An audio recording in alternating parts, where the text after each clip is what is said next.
이명박 전 대통령과 김경수 전 경남지사가 사면됐습니다. 이 전 대통령 사면 복권을 놓고 여당은 통합 의지를 보여준 것이다 평가했지만 야당은 민주주의를 파괴한 것이라며 비판했습니다. 김용남 전 국민의힘 의원, 장현주 민주당 법률위원회 부위원장과 이야기 나눠보겠습니다. 안녕하십니까? 네, 안녕하세요. 네. 일단 한다 하던 사면이 났습니다. 총평부터 듣죠. 뭐 방금 말씀하신 대로 네. 한다 얘기는 있었습니다만 단행을 하지 못했던 밀린 숙제를 다소 늦게 단행했다라고 생각이 됩니다. 뭐 사면의 대상과 폭이 예상했던 수준 그대로 나온 것이 아닌가 싶고요. 뭐 늘상 사면 때마다 나오는 이야기입니다만 국민 통합의 관점에서 단행된 사면 예상 폭 그대로 됐다고 봅니다. 알겠습니다. 이야기 듣겠습니다. 정부에서는 이제 폭넓은 국민 통합의 관점에서 이번 사면을 했다라고 이제 보도자료에서 내용을 밝혔는데요. 제가 개인적으로 생각할 때는 최근에 이루어졌던 어떤 사면보다도 논란이 많을 사면이다라고 평가할 수밖에 없을 것 같습니다. 일단 국민적으로 봤을 때 공감대를 얻고 이해를 구하기 위해서는 적어도 기계적인 공정이라도 지켜야 국민 통합을 위해 대통령이 이런 결단을 했구나라고 할 수 있는데요. 지금 가장 얘기가 많이 나오고 있는 이명박 전 대통령이나 김경수 전 지사 같은 경우에는 남아있는 형기가 15년과 5월입니다. 그 두 개를 봤을 때 과연 이게 국민 통합의 관점에서 기계적인 공정이라도 지킨 것이냐라는 부분에서는 국민들이 또 다른 의혹을 문제 삼을 수밖에 없을 것이고, 그러면 사면을 통해서 우리가 달성하고자 하는 국민 통합의 효과가 아니라 이제부터 또 다른 논란이 시작될 수 있기 때문에 갈등이 또 조장될 수도 있겠다라는 우려가 생깁니다. 한 분 한 분 좀 이야기 나눠볼까요? 이명박 전 대통령 같은 경우에 일단 뭐 경제사범에는 속하지 않고 남아있는 형기나 금액이 좀 많다라는 얘기를 좀 많이 해요. 그거를 남아있는 형기를 기계적 균형을 맞추기는 어렵겠죠. 이명박 전 대통령은 17년을 선고받고 3년 정도 복역하고 지금 14년 정도가 남아있는 상태에서 사면 복권이 됐습니다만 남은 형기를 기준으로 해서 맞추는 사면을 한 번도 본 적이 없고요. 다만 우리나라 전직 대통령의 말년이 대단히 불운한 경우가 많았는데 이 불운의 사슬을 언젠가는 좀 끊어야 되지 않느냐라는 점도 있고, 또 무엇보다도 지금 고령이시잖아요. 여든이 훨씬 넘으셨으니까. 개인적으로 다소 아쉬운 거는 남아있는 벌금을 좀 다 완납한 상태에서 사면 복권이 이루어졌으면 더 좋았을 것 같다라는 아쉬움은 있습니다만, 작년 12월에 이루어진 박근혜 전 대통령에 대한 사면, 그리고 그때 문재인 정부에서 함께 사면 복권이 이루어지지 않았던 이명박 전 대통령에 대해서는 1년 늦게 지금 이루어졌습니다만, 전직 대통령에 대한 사면 복권 결코 빠르다고 평가하기는 조금 어렵지 않나 싶습니다. 네. 즉 통합적인 관점으로 좀 봐주면 좋겠다. 네. 그런 거죠. 사실 이명박 전 대통령 같은 경우에는 그 확정 판결된 혐의 자체가 횡령과 배임이었습니다. 사실 뭐 정치 사범으로 보기도 좀 어렵고요. 횡령 액수도 몇백억에 달했습니다.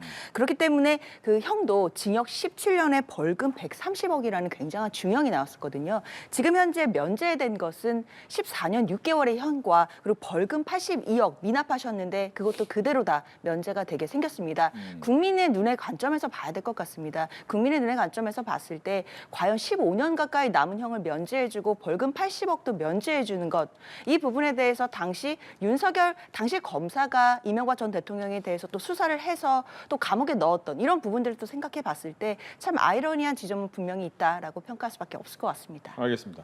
김경수 전 경남지사 얘기도 해보겠습니다. 본인 스스로는 사면받고 싶지 않다라고 얘기했습니다. 5개월 남았기 때문에 그냥 지나도 된다라고 생각을 했던 부분도 있을 것 같은데 사면에 포함이 됐어요. 이 부분 먼저 좀 얘기해 주시죠.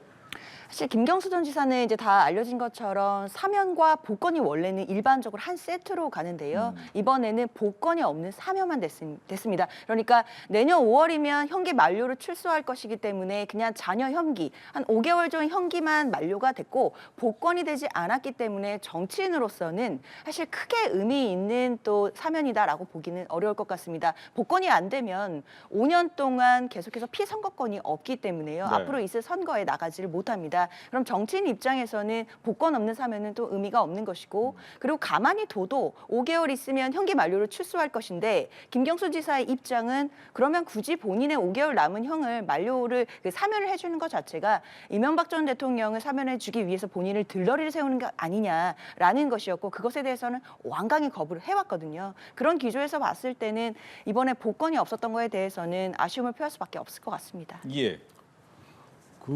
그 안에 수감되어 있는 사람들은 뭐 일각이 여삼추죠. 사실은 뭐 5개월도 짧은 기간은 아닙니다만 김경수 전 지사의 경우에는 사면보다는 오히려 복권을 더 원했겠죠. 사실은 뭐 말씀하신 대로 선거에 출마하기 위해서는 피선거권이 회복돼야 되기 때문에 네.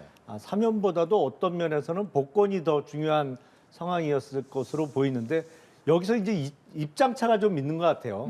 김경수 전 지사는 기왕 해줄 거면 복권도 같이 해주지 왜 복권은 쏙 뺐냐 이렇게 생각할 수 있을 것 같고 또 사면을 해주는 입장에서는 야 그게 드루킹 일당하고 여론 조작하고 댓글 조작했는데 거기다 대고 한 번에 반성도 없었는데 사면해 주는 것만 해도 감지덕지 해야지 뭘 복권까지 바라냐라고 생각할 수도 있을 것 같고요. 네. 뭐 양측 간에 좀 입장차가 있지 않나 싶습니다. 예. 입장 차이가 있으니까 더 질문해 볼게요. 국민의힘 입장에서는 지금 구심점이 떨어질 수 있는 다음 선거에 또 다른 구심점이 되지 않을까라는 두려움이 좀 있었던 건 아닙니까?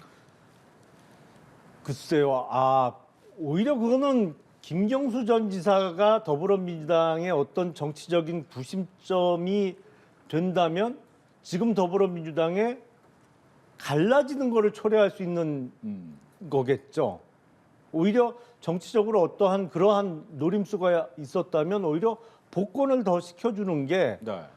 앞으로 이재명 대표가 어떤 사법적인 어떠한 결과가 나올지 모르는 상황에서 더불어민주당 쪽에 소위 뭐라 그래요? 요새는 뭐 친명, 친문 이 세력의 분할을 촉구하려는 목적이 있었다면 오히려 김경수 전 지사에 대해서 복권을 해줬었겠죠. 차라리 선거에서 활동할 수 있게 만들어주는 게 낫다. 그렇죠. 이게 피선거권이 없으면 아무래도 제약이 많거든요. 정치 활동을 하는 데 있어서는. 예, 어떻습니까? 사실 저는 뭐 이 부분을 해석하기 정말 나름일 것 같아요. 근데 일반적으로 정치인들에 대해서 그동안의 특별 사면의 관례는 사면과 복권을 하나로 세트로 해주는 게 대부분이었거든요. 네. 근데 굳이 찍어서 복권을 안 해주는 것 자체를 봤을 때 정치적으로 나름대로의 고려를 하지 않았다라고 하기는 어려울 것 같습니다. 말씀 주신 것처럼 당장 복권이 된다면 선거에서 피선거권을 얻게 되니까 그 부분이 좀 더 민주당을 개파 갈등을 시키는 데 유리하다 이렇게 볼 수 있는 관점도 있지만요. 또 한편에서는 김경수 전 지사라는 어떻게 보면 친문 적자로서 또 다 차기 또 대선 주자가 될 수 있는 막강한 그런 또 주자이기 때문에 그런 분이 바로 정치에 복귀하는 것 자체를 막아주는 거 아니냐라는 또 시각도 있기 때문에 복권을 안 한 부분에 대해서는 분명히 뭐 대통령실에서 정치적인 판단을 고려한 것이라 봐야 될 것 같습니다. 예. 박근혜 정부 인사들도 꽤 많이 나왔습니다. 김기춘 전 대통령 비서실장, 조윤선 전 정무수석, 또 우병우 전 민정수석까지도 사면이 확정이 됐는데 통합으로 봐야 됩니까? 그렇겠죠. 네. 아니면 지난 수사에 대한 반성적 고려? 그건 아닐 것 같아요. 윤 전 대통령의 윤 대통령, 예. 윤 대통령이 과거에 수사했던 인물들이기 때문에. 예, 뭐 네. 그건 아닌 것 같고. 근데 다만 이번에 복권이 된 지난 정부, 지지난 정부죠. 인사들의 공통점이 이게 어떤 면에서는 잘못된 관행의 답습의 결과거든요. 예를 들어서 뭐 지원 대상 명목인 화이트리스트를 만든다든지 뭐 아니면 불법 사찰에 관여한다든지. 근데 어떤 면에서는 과거부터 계속 진행되어 온 관행의 측면이 있고 또 네. 하나의 공통점은 개인적인 이익을 취득한 거는 없다는 겁니다. 그로 인해서 뭐 어떤 개인이 뇌물을 받거나 아니면 경제적 이득을 취득하는 범행하고는 거리가 먼 것이거든요. 그런 의미에서 지지난 정부에 대한 인사들에 대한 복권이 이루어진 것이 아닌가 싶습니다. 예. 사실 이번 사면 명단을 보면서 좀 눈에 띄는 부분들이 이제 말씀 주신 것처럼 윤석열 대통령이 당시에 검사 시절에 수사했던 부분, 그 대상을 한 특사들이 많이 있다는 부분 하나고, 그다음에 대통령실의 측근이라고 할 수 있는 지금 현재 김태우 안보실장에 대한 사면, 이제 이런 부분들이 눈에 띄었는데요. 특히 지금 말씀하신 것 같은 김기춘 비서실장이나 뭐 조윤선 정무수석 같은 분들 같은 경우에는 윤석열 당시 검사가 국정농단 사태에서 이제 수사를 했던 그런 대상자들이었습니다. 그런데 이번에 법무부의 보도자료를 보면 국정수행 과정에서 잘못된 관행에 따라서 당시에 행해졌던 일들에 대해서 사면을 해줘서 다시 국가 발전에 기여할 수 있는 기회를 주기 위해서 사면을 했다라는 이제 논조가 적혀 있더라고요. 사실 잘못된 관행이라는 한마디로 표현하기에는 당시 윤석열 검사가 정말 엄중하게 수사해서 국정농단 또는 화이트리스트에 관련해서 형을 실형 선고를 받게 하고 또 구속시키고 감옥에 보내는 그런 일들이 있었거든요. 근데 그런 부분에 대해서 본인의 손으로 다시 한번 또 사면을 시켜주는 모습에서 참 아이러니한 지점 볼 수밖에 없고 윤석열 대통령도 나름대로 딜레마 속에서 고민을 많았겠다라는 생각은 듭니다. 알겠습니다. 사면과 관련해서 한 가지 질문만 더 하겠습니다. 사면권이 이제 과거 군주제 때 있었던 부분이 이제 대통령까지 넘어왔는데 사면권 좀 제한해야 되는 거 아니냐 이런 얘기도 나옵니다. 이 부분에 대한 얘기도 듣겠습니다. 우리가 이제 미국에서 처음 만들어진 대통령제라는 것을 받아들여서 하고 있습니다만 사면권은 특히 국민에 의해서 선출되는 대통령이라는 지위보다는 과거부터 있었던 어떤 군주, 제왕의 권리라는 측면이 강한 건 사실입니다. 그래서 이제 미국에서 대통령제를 만들면서 임금의 권리도 약간 포함시켜서 제도를 새로 만들었습니다만 이 다른 나라하고 비교하면 우리나라 대통령의 사면권의 권한 내지 폭이 큰 거는 절대 아닙니다. 미국 같은 경우에는 우리는 이제 형이 확정돼야 사면권을 행사할 수 있습니다만 미국은 수사 중인 사건에 대해서도 사면을 해줄 수가 있거든요. 그런 의미에서 우리나라가 외국에 비해서 더 큰 사면 권한을 갖고 있는 거는 아닙니다만 미래에 만약 개헌을 한다면 대통령제적인 요소 중에 아예 이런 군주제적인 요소를 다 빼버릴 거냐? 요거는 아마 개헌 시에 한번 고민을 해볼 필요가 있지 않나 싶습니다. 예. 사실 사면권에 대해서는 이제 의원님 말씀해 주신 것처럼 여러 논란들이 있습니다. 특히 삼권 분립 체제 하에서 그리고 사법부의 어떤 권한을 제한할 수 있다는 측면에서는 좀 안 좋은 부분들이 있습니다. 저도 이제 동료인 뭐 검사들이나 판사들 얘기를 들어보면 대통령이 사면권 행사할 때마다 참 허무하다라는 말을 많이 합니다.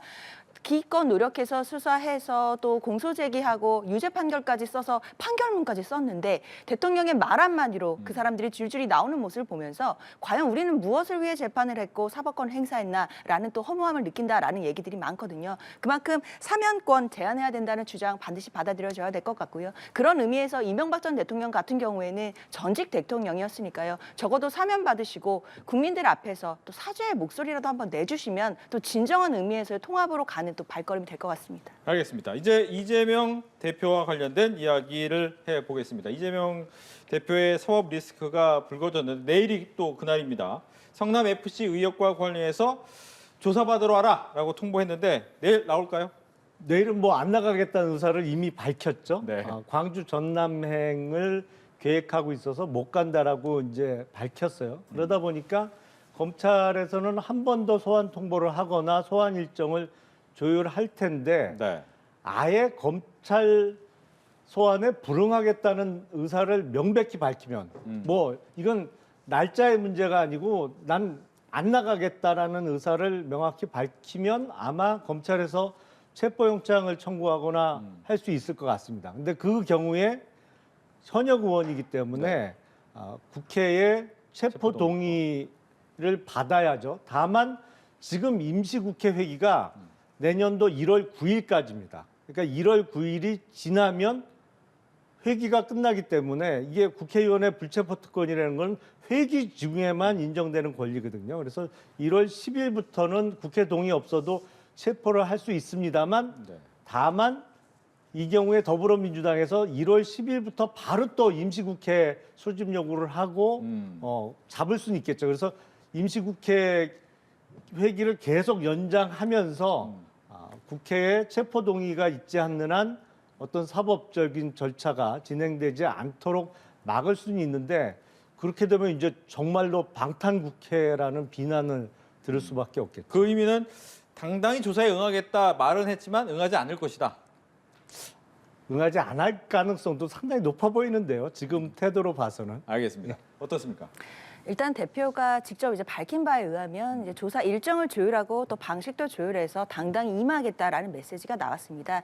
특히 이제 내일로 예정돼 있던 그 검찰의 소환 통보일 자체는 말씀 주신 것처럼 광주 전남 경청 투어 일정이 이미 정해져 있는 것이었기 때문에 그날은 응할 수가 없는 것이고 앞으로 일정을 새로 조율한다는 것입니다. 그렇기 때문에 좀 나갈 가능성이 높다라고 봐야 될 것 같고요. 근데 이제 한 가지 단서를 붙인 것이 방식도 논의를 하겠다라고 말을 했기 때문에 예. 이 방식, 그 조사에 응하기는 하나 이 방식이 직접 출석해서 조사를 받는 것인지 아니면 검찰로부터 서면 조사를 받겠다는 것인지 이제 이 부분에 대한 조율이 남아 있다라고 봐야 될 것 같습니다. 즉 날짜하고 방식을 협의해서 하겠다라고 하는 것은 쉽지 않겠다라고 느껴지는 부분도 있거든요. 어떻습니까?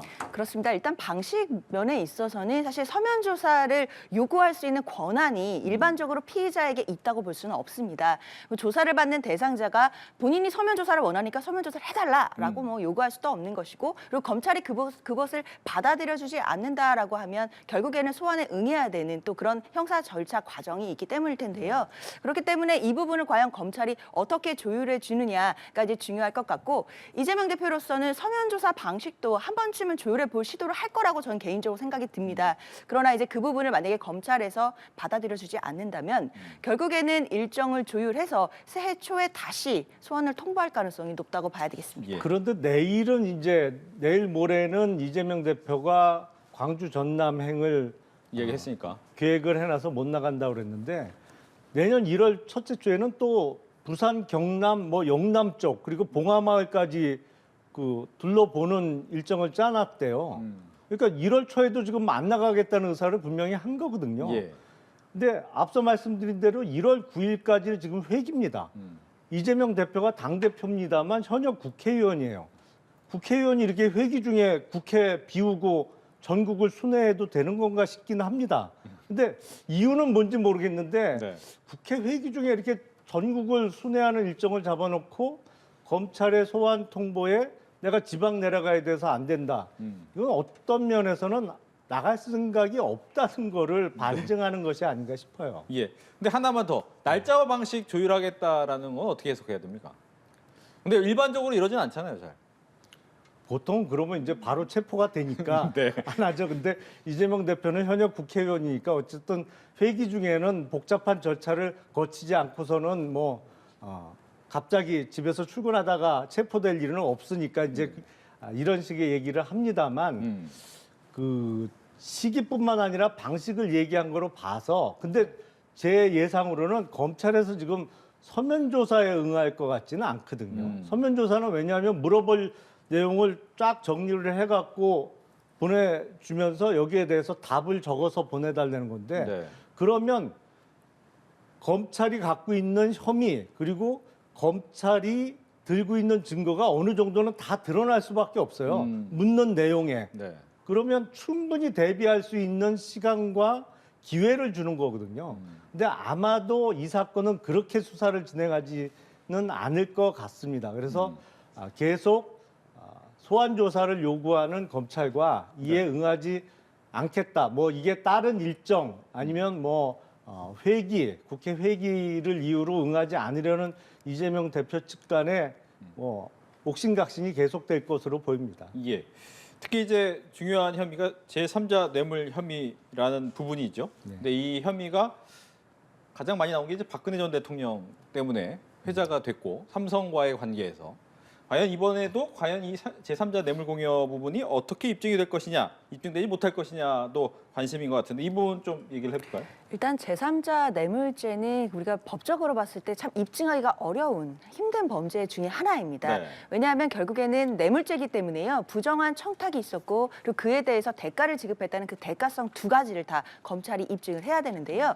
이재명 대표 측의 일관된 입장은 성남FC의 기업들이 돈을 낸 것은 대가성이 있는 후원금이 아니라 광고에 대한 광고비였다라는 일단 그 논리가 있습니다. 그렇게 된다고 하면 사실 부정한 청탁이나 대가성을 입증하기가 어려운 것이고요. 지금 검찰에서는 뭐 각종 기업들이 혜택을 받고 또는 뭐 민원을 해결해주는 대가로 성남 FC에 돈을 후원한 것이다라는 논리를 짜고 있지만 그 부분을 과연 입증해낼 수 있을지 부분은 좀 앞으로 잘 살펴봐야겠습니다. 어떻습니까? 제3자 뇌물죄는 이제 법 조항을 보면 공직자가 부정한 청탁을 받고 제3자에게 뇌물을 줄 것을 요구하거나 제3자가 받게 하면 이제 성립하는 것이거든요. 그러니까 뇌물죄에 비해서 부정한 청탁이라는 요건이 하나 더 필요한 것이죠. 근데 이 성남 FC 사건을 보면 입증하는데 별로 어려움은 없어 보여요. 왜냐하면 성남 FC에 돈을 집어넣은 업체들이 네이버 같은 경우에는 그때 성남시 분당에 본사를 지으려고 추진하고 있었고요. 그리고 두산그룹 같은 경우에는 그 분당에 갖고 있던 땅이 원래 병원만 지을 수 있는 의료용 부지였는데 그게 중심 상업지역으로 지면서 그게 수십 층짜리 건물을 지을 수 있게 용도 변경이 됐거든요. 그리고 또 차병원은 역시 성남시의 큰 병원을 운영하고 있었고 그래서 대가성이나 어떠한 부정한 청탁을 입증하는 데는 별 어려움은 없어 보여요. 왜냐하면 이 업체들이 다 성남시장이 갖고 있는 인허가권을 필요로 하는 상황이었거든요. 그러면서 성남 FC를 통해서 뭐 40억, 50억씩 낸 것이고 그렇게 거둔 성남 FC 후원금 중에 일부가 또 전직 더불어민주당 국회의원인 재윤경 전 의원이 뭐 운영하던 업체로 또 일부가 흘러 들어간 돈도 있습니다. 그래서 제가 보기엔 박근혜 전 대통령 때의 제3자 뇌물은 참 대가성 입증하기가 만만치 않았는데 이 성남 FC 사건에 있어서는 부정한 청탁이나 대가성 입증하는 데는 별 어려움은 없어 보입니다. 두 분이 좀 다른 의견을 갖고 계시기 때문에 차후에 어떻게 좀 진행이 되는지도 봐야 될 것 같고요. 끝으로 한 가지씩 더 얘기를 해보겠습니다. 민주당이 이제 이 대표 관련해서 수사를 하고 있는 검사들의 정보를 공개했는데 이 부분이 과연 좌표 찍기로 봐야 되느냐 아니면 이미 다 공개된 거 우리가 공개한 게 뭐가 문제가 있느냐라는 부분인데 이 부분 먼저 좀 얘기를 해주시죠. 글쎄요. 이미 공개가 어떻게 됐는지 모르겠습니다만 더불어민주당이 이렇게 일목요연하게 정리된 자료는 못 본 것 같은데요. 이건 민주당에서 만든 거고 저는 이른바 공당이 이렇게 이런 행위를 공식적으로 할 수 있는가 싶습니다. 사실은 누가 뭐래도 열성 지지자들로 하여금 이 사람들이 수사하고 있으니까 이제 신상 털어서 공격하라고 좌표를 찍어준 거잖아요. 그 용도 아니고서야 왜 그렇게 일목요연하게 만들었겠어요. 이게 언론 기사를 수백 개를 뒤지면 만들 수야 있겠죠. 근데 그 수백 개를 뒤져서 만든 사람이 더불어민주당이란 말이죠. 그러니까 이 더불어민주당이 적어도 이런 행위를 하는 거는 법치주의에 대한 의지 자체가 없는 것을 여실히 드러내는 행위 아닌가 싶습니다. 예. 사실 민주당 입장에서는 그런 것 같아요. 일단 공무원들이 공직을 수행할 때 요새는 다 이름을 내걸고 수행을 합니다. 되게 작은 민원을 받아도 그 민원 담당 공무원들이 이름을 걸고 일을 하고요. 그리고 지금은 이제 야당 대표에 대한 수사를 하고 있는 검사들이기 때문에 이름을 걸고 공정하게 떳떳하게 수사를 해달라 이런 요청 그리고 알 권리 차원이었다라고 봐야 될 것 같고 그리고 적어도 국민의힘에서는 지난번에 그 이준석 대표의 가처분 재판을 담당했던 재판부에 대해서 그 가처분을 인용했을 때 나왔던 얘기들이 뭐 충격적이었거든요. 제가 생각했을 때는 굉장히 충격적이었던 게 재판부의 뭐 성향을 의심 삼는다든지 재판부가 어디 출신이다, 어디에 속해 있다 이런 얘기들을 들면서 굉장히 많은 비난들을 했습니다. 사실 그런 부분을 봤을 때는 사법부에 대한 또 좌표찍기가 될 수 있는 것인데 야당에서 하는 행태는 또 좌표찍기가 아닌 것이고 뭐 알 권리인 것이고 이런 걸 가지고 여야가 공방을 벌이는 것보다는 좀 국민들의 판단에 맡겨봤으면 좋겠다라는 생각이 듭니다. 알겠습니다. 이렇게 해서 사면 그리고 이재명 대표와 관련된 사법적 리스크에 대해서 두 분과 함께 이야기 나눠봤습니다. 오늘 얘기 잘 들었습니다. 고맙습니다. 고맙습니다.